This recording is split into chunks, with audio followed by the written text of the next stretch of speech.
नागपूर शहरातील वाठोडा पोलीस ठाणे हद्दीत गुन्हे शाखा युनिट क्रमांक 4 ने हिवाळी अधिवेशनाच्या पार्श्वभूमीवर केलेल्या विशेष तपासणी दरम्यान अवैध शस्त्र बाळगणाऱ्या एकाला ताब्यात घेतलंय।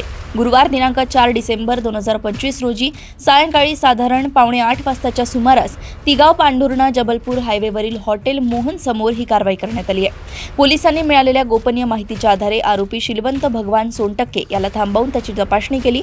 तपासणी दरम्यान आरोपीच्या ताब्यातील काळी होंडा एकॉर्ड कारमधून एक देशी बनावटीचा माउजर, 2 जिवंत काडतुसे, एक रिकामा केस, 2 लोखंडी चाकू तसेच त्याचे मोबाईल फोन असा एकूण 6,03,500 रुपयांचा मुद्देमाल जप्त करण्यात आलाय। प्राथमिक चौकशीत आरोपी अवैधरित्या शस्त्र बाळगत असल्याची खात्री पटल्याने त्याला अटक करण्यात आली आहे। त्यानंतर वैद्यकीय तपासणीनंतर आरोपी आणि जप्त केलेला मुद्देमाल पुढील तपासणीसाठी पोलीस ठाणे वाठोडा यांच्या ताब्यात देण्यात आले।